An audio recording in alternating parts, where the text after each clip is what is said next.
말씀 전해 주시겠습니다. 잠깐 기도할게요. 사랑하는 주님 고맙습니다. 이렇게 오랜만에 달라시 한인 침례교회 성도님들 만나 하나님 말씀 나누게 하시니 감사합니다. 우리 삶에 힘이 되는, 우리를 만져주시는 그 주님의 은혜가 이 자리에 있기를 원합니다. 예수님 이름으로 기도드렸습니다. 아멘. 여러분 안녕하셨어요? 네, 반갑습니다.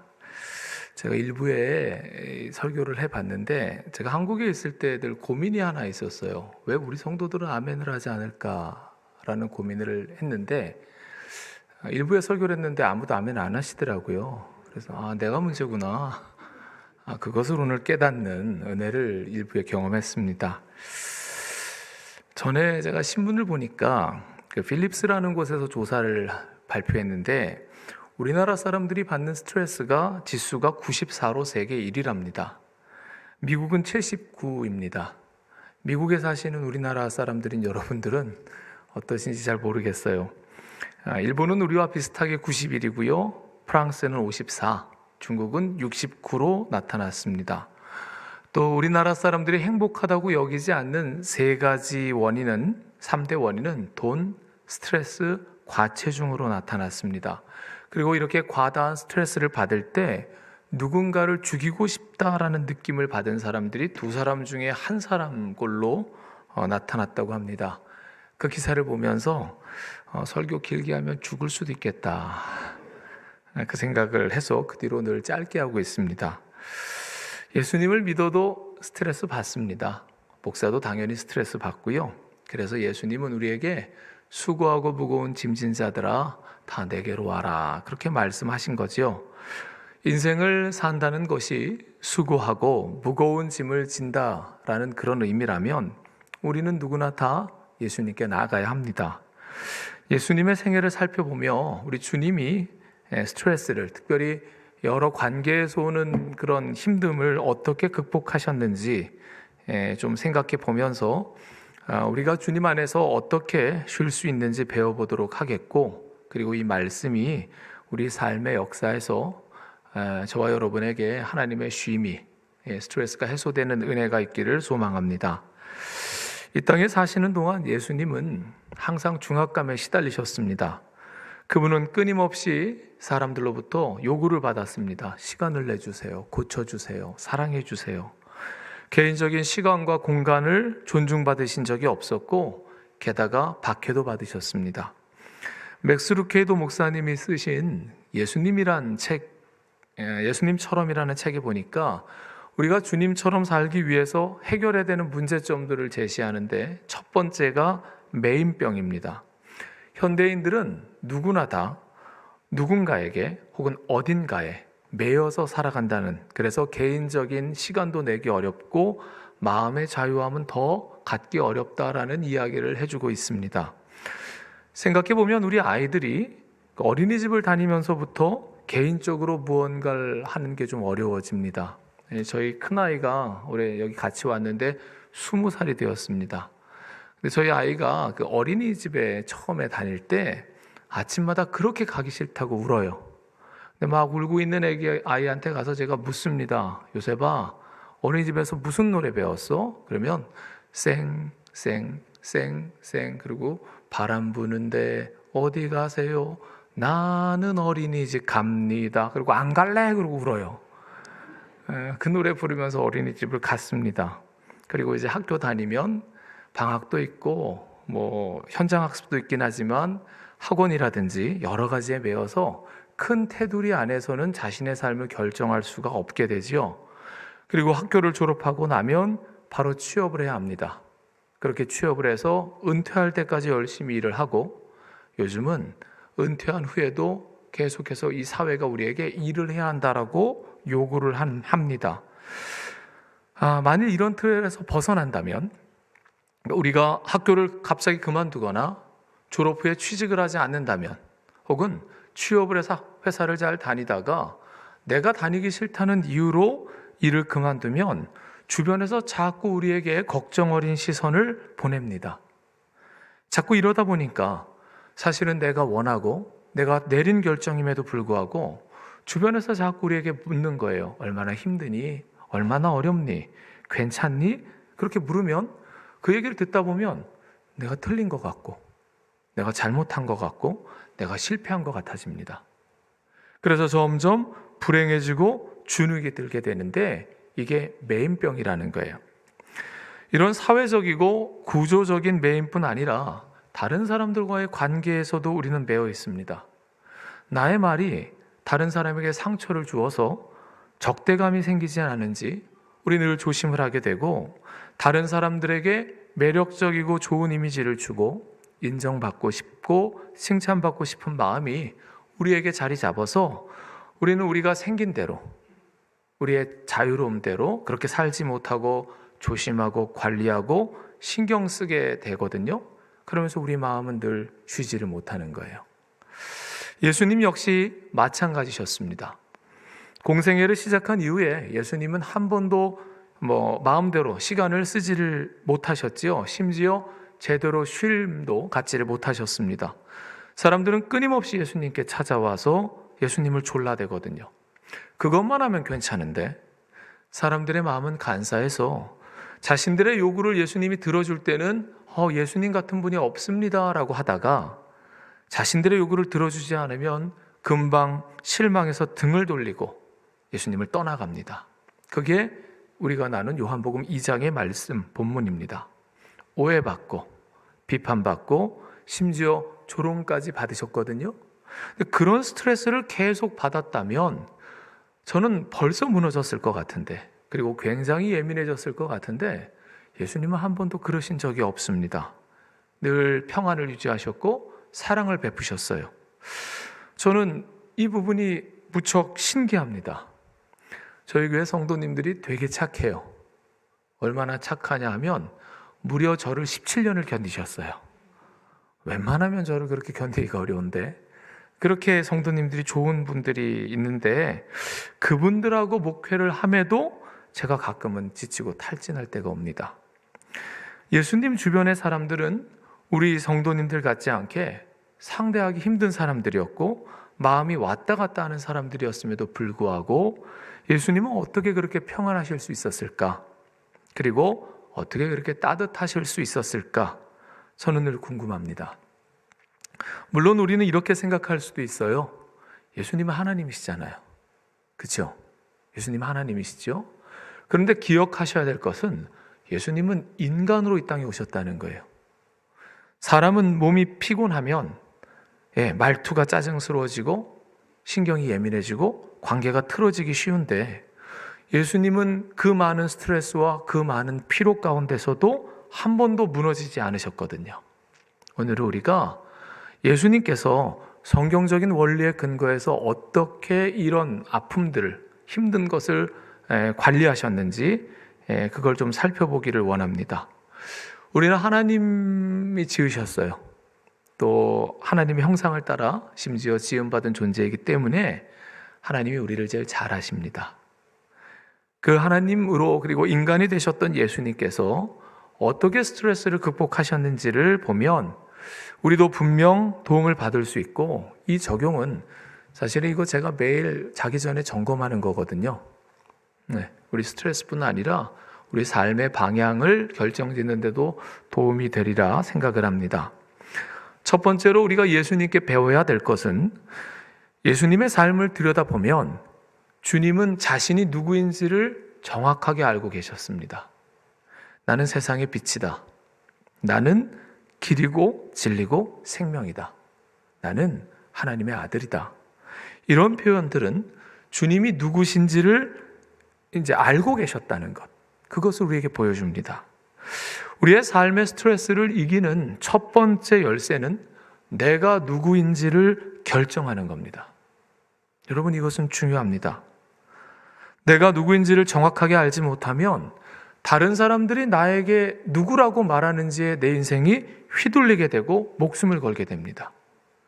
왜 많은 연예인들이 그렇게 많은 걸 얻고 누리는데도 얼굴도 모르는 그 악성 댓글로 인해서 귀한 생명을 버릴까요? 나 그 사람들하고 얼굴도 모르는데 어떻게 생명을 포기할 만큼 그렇게 될까요? 우리가 스스로 우리 자신이 누구인지를 알지 못하면, 결정해 두지 않으면 우리는 다른 사람들의 말이나 평가에 휘둘리게 됩니다. 우리는 인생을 살면서 내 삶이 이랬으면 하는 바람이 있죠. 부자였으면 좋겠고, 멋진 배우자를 만났으면 좋겠고, 스윗 홈이라고 할 만한 가정을 누렸으면 좋겠고, 저 같은 경우는 우리 교회 성도들이 아멘 좀 했으면 좋겠고, 근데 안 하거든요. 대부분의 꿈들이 이루어지지 않듯이 제 꿈이 안 이루어져요. 이런 것들이 있어요. 그런데 반대로 여러분 이런 거 생각해 보셨습니까? 삶이 내게 거는 기대.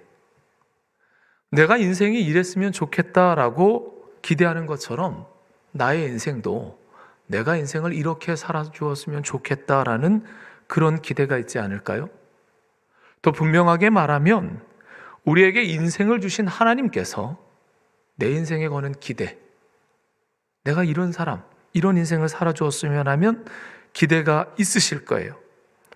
우리에게 생명을 주셨고 인생을 주셨으니까 그 하나님의 기대를 생각하며 우리는 내가 누구인지를 결정해야 합니다.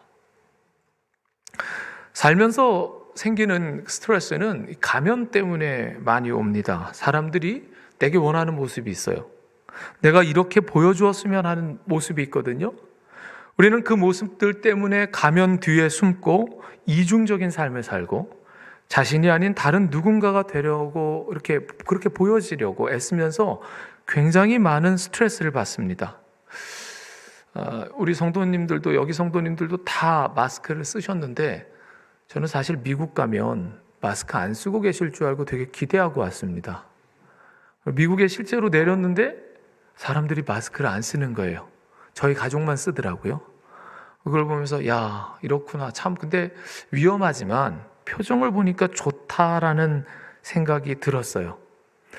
근데 한국에서는 마스크 안 쓴 사람을 보기가 어렵습니다. 거리에서도 마스크를 써야 되고요. 쓰지 않으면 벌금까지 이렇게 내게 됩니다.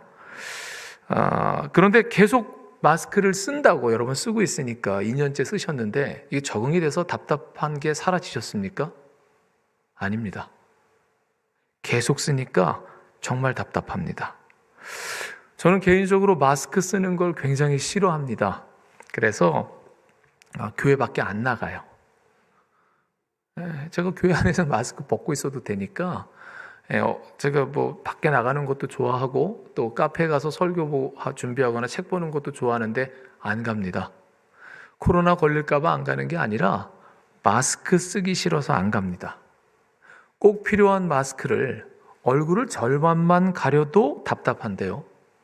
내 삶 전체를, 내 인격 전체를 마스크를 씌우고 살아간다면 여러분 그건 얼마나 답답할까요? 그런데 우리가 그렇게 살고 있거든요. 괜찮은 사람인 척, 쿨한 사람인 척, 상처되지만 자존심 때문에 상처 안 받은 척, 형편에 맞지 않게 부유한 척, 나이스한 척, 우린 그렇게 살려니까 다른 사람들이 나를 어떻게 바라볼지를 생각하며 사니까 굉장히 힘이 듭니다. 이제 한국에서 왔는데 처음에 간 곳이 멕시칸 식당을 아틀란타에서 갔어요. 저희 동생하고. 근데 저희 딸이, 삼촌이죠. 삼촌이 아주 영어로 유창하게 멕시칸 요리들을 주문하니까 와, 멋있다. 그렇게 이야기를 해요. 그렇죠. 우리는 모르는 음식을 이야기하거나 뭐 수준 높은 음악을 이야기하거나 여기서는 안 그러겠지만 한국에서는 발음을 좀 원어민처럼 한 단어만 해도 괜찮은 사람인 척 그렇게 사람들이 바라봅니다. 기분 좋죠. 근데 그건 내가 아니잖아요. 물론 우리는 다른 사람하고 무관하게 살 수는 없습니다. 그러나 다른 사람에게 보여주기 위해서 마스크를 쓰고 산다면 내가 너무 불쌍하잖아요. 계속 힘이 들 테니까. 마스크 쓴 나를 보고 사람들이 감탄해주면 잠깐 기분 좋을 수도 있겠지만 대부분의 시간은 답답합니다. 예수님은 그런 면에서 아주 확고한 삶을 사셨습니다. 다른 사람들의 관심과 부러움을 받고 싶으셔서 우리가 SNS에 올리듯이 내가 천국에 있을 때는 말이야, 이런 표현을 하지 않으셨습니다. 아무리 가난하고 못 배운 사람도 예수님 앞에 나왔을 때 자신들을 무시하는 걸 느끼지 않았기 때문에 예수님 앞에서는 열등감을 갖지 않아요. 부유하고 성공한 사람도 예수님은 그것 때문에 그 사람들을 이렇게 선망어리게 봐주신 적이 없기 때문에 교만할 수가 없습니다. 왜 그럴 수 있을까요? 그분은 자신을 하나님의 아들로 정확하게 인식하고 계셨기 때문입니다. 여러분, 하나님의 아들, 우리가 하나님의 자녀라는 것은 자부심이나 자랑거리로 삼으라는 게 아닙니다. 자기 인식과 삶의 방향으로 삼으라고 그렇게 말씀하시는 거고, 주님이 그렇게 하셨습니다. 우리 신앙인들이 하나님의 자녀라는 인식이 너무 없으니까 많은 설교에서 우리가 왕의 자녀나 재벌의 자녀라면 얼마나 당당하겠냐, 하물며 하나님의 자녀니까 우리는 당당하라고 이야기를 듣지만, 여러분, 그것 또한 정확한 하나님 자녀를 이해가 아닙니다. 하나님께서 우리를 자녀 삼으신 것은 의시되거나 혹은 당당하라고 자녀 삼으신 게 아니라 그걸로 인해서 내면의 안정과 구원을 확신을 가지라고 그렇게 자녀를 삼아주신 겁니다. 내가 누구인지 분명히 안다면 우리는 그때 중심을 잡을 수가 있습니다. 여러분이 가지신 첫 번째 정체성이 하나님의 자녀가 맞으십니까? 지금도 기억하는 날인데, 오늘 교회에 와보니까 찬양팀 잘하는 것 같아요. 저희 교회 찬양팀도 꽤 잘하는데, 오후 찬양 예배를 드리는데 제가 저 뒤에 앉아서 이제 설교하러 나가기 전에 맨 뒤에 앉아서 찬양을 드리고 있었는데, 여호와 이스라엘의 구원자라는 찬양을 불렀습니다. 근데 그 가사가 너를 손바닥에 새기사 결코 잊지 않으시리라, 그 가사가 나오는데, 저 그전까지 진짜 아무렇지도 않고 그냥 찬양하고 있었는데 눈물이 막 쏟아지기 시작했어요. 저 맨 뒤에서 흐느껴 울었습니다. 나는 하나님의 자녀구나. 내 이름이 주님의 손바닥에 새겨져 있구나. 나의 많은 죄와 연약함과 욕심이 하나님의 은혜를 많이 망쳤음에도 불구하고 나는 여전히 하나님의 자녀라는 그 사실이 너무 감사하고, 그로 인해서 다시 일어날 수 있었습니다. 여러분, 우리는 하나님의 자녀입니다. 자녀답든지 자녀답지 못하든지, 물론 자녀다워야 하겠지만 혹 그렇지 못하다 하더라도 여러분들이 다시 일어날 수 있는 힘, 흔들리지 않는 깊은 뿌리가 있는데, 그것은 여러분들이 하나님의 자녀라는 사실입니다. 여러분, 제가 하나님 앞에서도 목사할까요? 하나님께 목사가 왜 필요합니까? 성도들에게 필요하지. 저는 하나님의 자녀입니다. 이게 저의 첫 번째 정체성이 되어야 합니다. 바울은 수많은 사역으로 말미암아 많은 열매를 맺은 만큼이나 많은 반대와 논란을 받았습니다. 그때 그가 뭐라고 하냐면, 갈라디아 6장 17절에 보니까 이후로는 누구든지 나를 괴롭게 하지 마라. 나는 내 몸에 예수의 흔적을 가지고 있다라는 이야기를 합니다. 예수의 흔적이 뭘까요? 스티그마라고 하죠. 손에 못자국, 허리에 창자국입니다. 그 흔적이 말해주는 것은 내가 죄인인 것도 맞지만 그 죄인인 나를 위해서 예수님이 사랑하셨고 희생해 주셨고, 그로 인해서 내가 하나님의 자녀가 되었다는 겁니다. 그 흔적은 우리에게 그 이야기를 하거든요.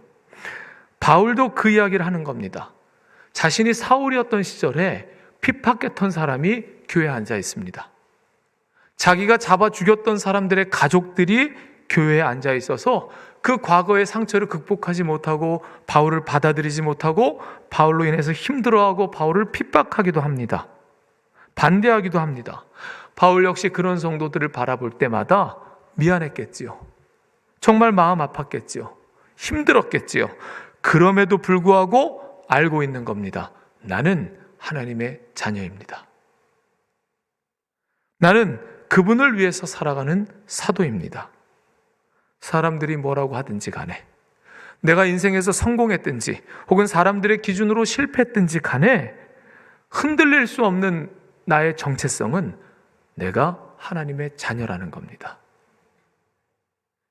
그 정체성이 직분이나 재산이나 개성이나 스타일이 아니라 내가 하나님의 자녀라는 그 흔들리지 않는 정체성이 저와 여러분의 깊은 뿌리가 될 수 있기를 소망합니다. 두 번째로 예수님께서 스트레스를 극복하신 원리는 요한복음 5장 30절에서 찾을 수 있습니다. 내가 아무것도 스스로 할 수 없노라. 듣는 대로 심판하노니 나는 나의 뜻대로 하려 하지 않고 나를 보내신 이의 뜻대로 하려 함으로 내 심판은 의로우니라. 이 말씀에 나타난 원리는 내가 누구를 기쁘게 할지를 정하라는 겁니다. 우리는 모든 사람을 기쁘게 할 수는 없습니다. 모든 사람의 이해는 서로 상충되기 때문에 누군가를 기쁘게 할 때는 누군가를 실망시키고 섭섭하게 할 수밖에 없거든요. 모든 사람을 기쁘게 하는 것은 하나님도 하시지 않는 일인데 연약한 내가 자꾸 그 일을 하려고 합니다. 그래서 자꾸 스트레스 받는 거예요. 사람들 다 기쁘게 하고 싶은데 그럴 수 없으니까. 예수님은 자신이 누구를 기쁘게 하려는지를 아셨습니다. 하나님입니다. 우리가 누구를 기쁘게 하려고, 그러니까 내가 누구를 기쁘게 해야 되는지를 결정하지 않으면 우리는 두 가지에 항복하게 됩니다. 첫 번째는 비판입니다. 칭찬의 방향이 정해지지 않았다는 것은 비판의 방향도 정해지지 않았다는 겁니다. 언젠가 드라마를 보다가 은혜를 받았어요. 여러분들도 다 그렇게 받으시죠? 그래서 우리가 드라마를 계속 보잖아요.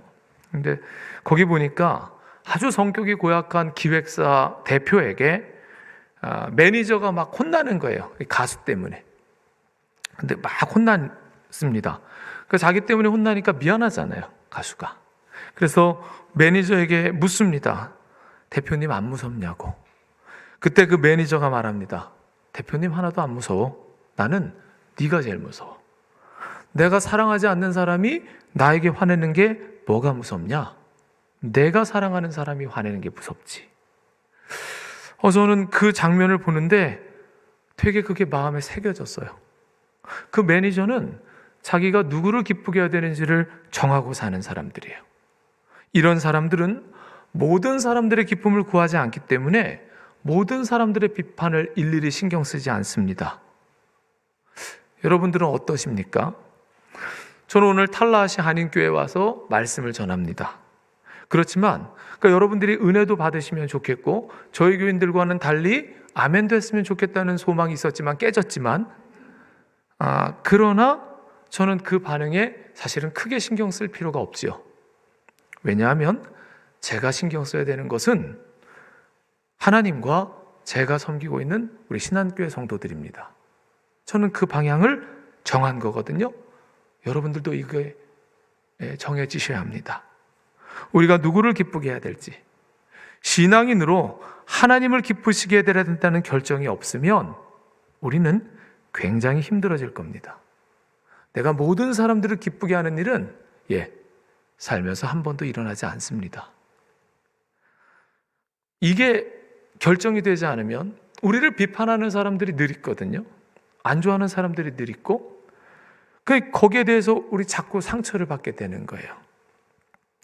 바울은 갈라디아 1장 10절에서 이제 내가 사람들에게 좋게 하랴 하나님께 좋게 하랴 사람들에게 기쁨을 구하랴 내가 사람들의 기쁨을 구하였다면 그리스도의 종이 아니니라 라고 이야기합니다. 자신을 그리스도의 종이라고 확실하게 정체성을 가졌고 내가 기쁘게 할 분은 그리스도라고 그렇게 생각했기 때문에 사도 바울은 수많은 비판이나 어려움을 극복하며 주님 안에서 참 강한 사람이 될 수 있었던 거지요.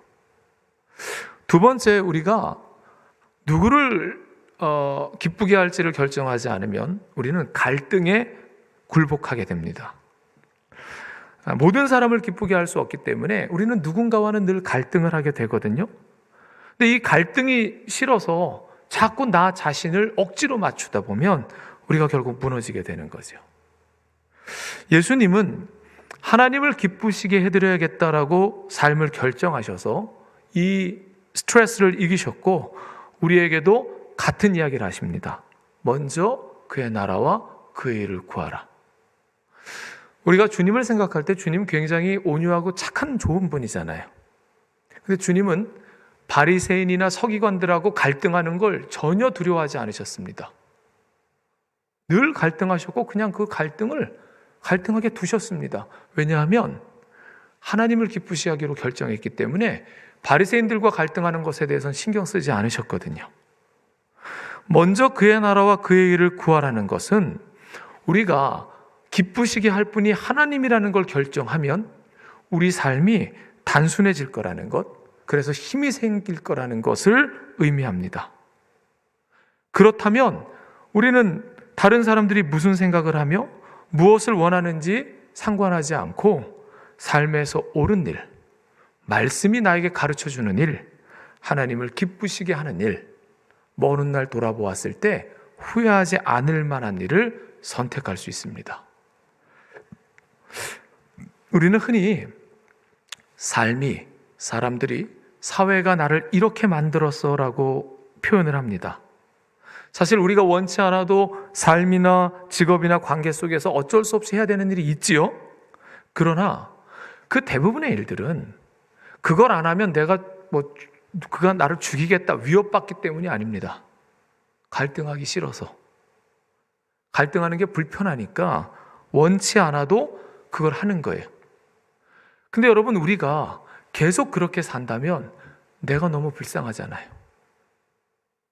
그렇게 살게 두어서는 안 되잖아요. 내가 진짜 기쁘게 할 분을 결정해야, 하나님을 기쁘시게 하겠다고 그렇게 결정해야 우리는 때때로 노라고 이야기할 수 있고 삶을 제대로 살아갈 수 있게 되는 거예요. 이제 여러분, 다른 사람들이 나를 막 압박할 때 너무 압박받지 마세요. 그 사람들 심심풀이로 하는데 내가 너무 압박받으면 그게 정말 내 인생이 너무 불쌍하거든요. 하나님을 기쁘시게 하겠다고, 그리고 나에게 소중한 사람들, 우리 함께 예배드리는 성도님들, 이 사람들을 기쁘게 하겠다고 결정하고 그리고 인생을 살아가시면 좋겠습니다. 세 번째로 스트레스를 이기는 우리가 나눌 마지막 이 원리는 요한복음 8장 14절 말씀에서 배울 수 있습니다. 예수께서 대답하여 이르시되 내가 나를 위하여 증언하여도 내 증언이 참되니 나는 내가 어디서 오며 어디로 가는 것을 알거니와 너희는 내가 어디서 오며 어디로 가는 것을 알지 못하느니라. 이 말의 의미는 이런 거예요. 내가 어디로부터 와서 어디로 가는지를 기억하며 살라는 거예요. 예수님은 너무 바쁜, 그리고 너무 많은 요구들로 삶이 가득 차셨습니다. 그런 삶을 사시면서도 흔들리지 않으셨던 것은 당신께서 하나님께로부터 와서 하나님께로 간다는 것, 그걸 기억하며 사셨기 때문에 그걸 중심으로 삶의 우선순위를 결정하실 수 있었기 때문입니다.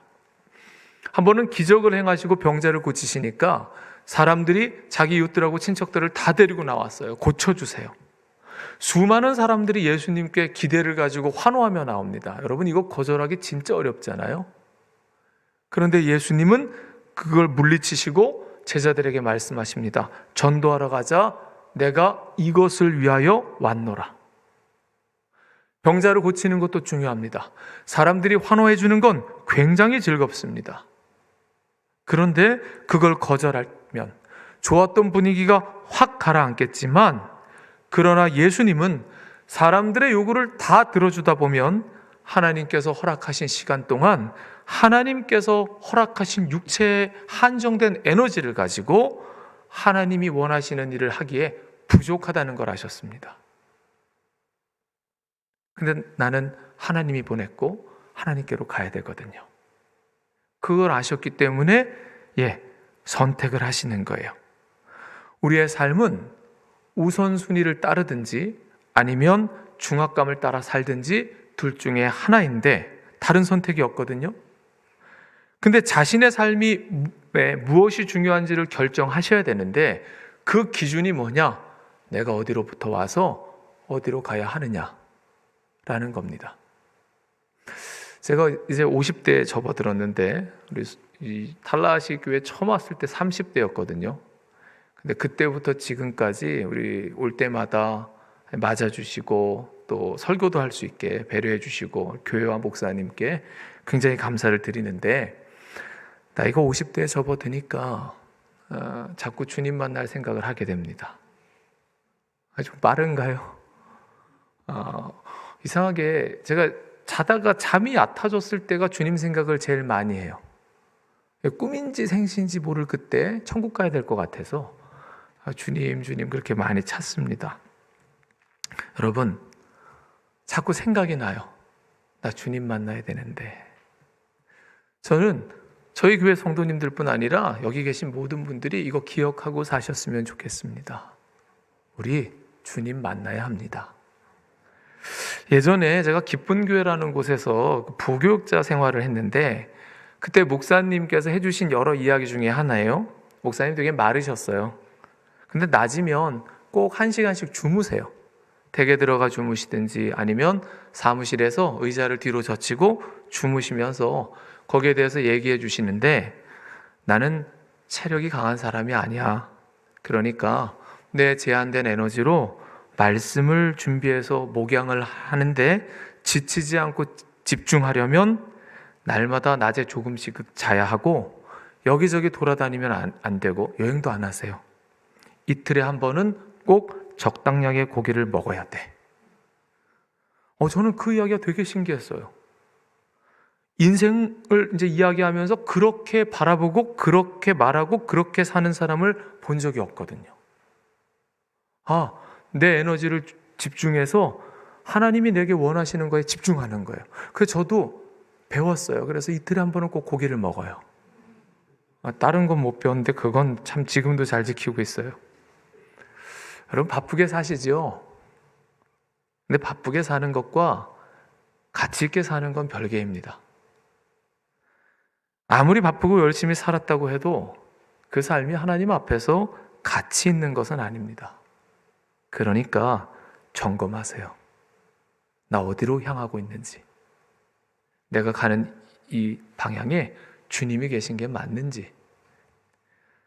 왜 예수님은 아침마다 기도를 하셨을까요? 수많은 일들 중에 하나님을 기쁘시게 하는 게 무엇인지 여쭈어보셨을 것 같습니다. 그리고 결정하셨을 것 같습니다. 무엇이 중요합니까? 아버지, 무엇을 해야 합니까? 결정하시고 집중하시는 거죠. 우리도 마찬가지입니다. 날마다 기도하고 묻고 큐티하면서 짚어봐야 합니다. 내 인생이 어디로부터 와서 어디로 흘러가고 있는지 그때 기억하게 될 것이고 하나님 앞에서 의미 있는 삶을 위해서 선택하고 집중할 수 있겠지요. 여러분, 우리가 다 예수님께 배울 수 있으면 좋겠습니다. 내가 누구인지 결정하고 사십시오. 나는 하나님의 자녀입니다. 내가 누구를 기쁘시게 해드려야 되는지 결정하고 사십시오. 나는 나 모르는 사람들이 좋아요 누르는 의미 없고요. 하나님과 나와 함께하는 사람들, 그 사람들에게 기쁨을 주어야 되겠지요. 그리고 마지막으로 저는 이게 제일 중요한 것 같습니다. 우리가 어디로부터 와서 어디로 가야 하는지를 기억하며 사십시오. 그래야 정말 신경 쓰고 힘써야 될 부분을 선택하고 집중하게 될 거고요. 그걸 기억할 수 있어야 하나님 말씀대로 살 수 있지요. 손해봐도 기부할 수 있고요. 억울해도 참을 수 있고요. 힘들어도 사랑할 수 있고요. 말씀대로 살아갈 수 있는 것, 우리가 하나님께로 향하고 주님 만나는 것, 그거 하나 아닙니까? 그거 바라보며 그렇게 하는 거지요. 그렇게 살아갈 때 저와 여러분이 다 사람들의 시선이나 비판이나 우리 삶의 무게에서 많이 벗어나게 되고 하나님 안에서 자유를 누리게 될 줄 믿습니다. 저도 정말 잘 때마다 생각하거든요. 누구인가? 누구를 기쁘게 할까? 어디로부터 와서 어디로 나는 가고 있는가? 기억하시고 적용하셔서 우리 성도님들의 삶에 조금이나마 도움이 되어 하나님 허락하신 삶 소중히 잘 살아가셨으면 좋겠습니다. 기도하겠습니다. 하나님 고맙습니다. 우리 탈라시 한인교회 와서 이제 또 말씀을 이렇게 전할 수 있는 기회 주셔서 감사합니다. 귀한 교회와 성도님들이 늘 주님 안에서 강건할 수 있고 또 삶의 많은 무게를 이겨낼 수 있도록 오늘 우리 하나님께서 함께 나누라고 주신 말씀이 기억되어지고 사라지며 우리가 하나님의 자녀로 하나님의 기쁨을 구하고 하나님을 향하여 나아가는 그런 인생 될 수 있도록 우리 인생을 붙들어 주옵소서. 예수님 이름으로 기도드렸습니다. 아멘.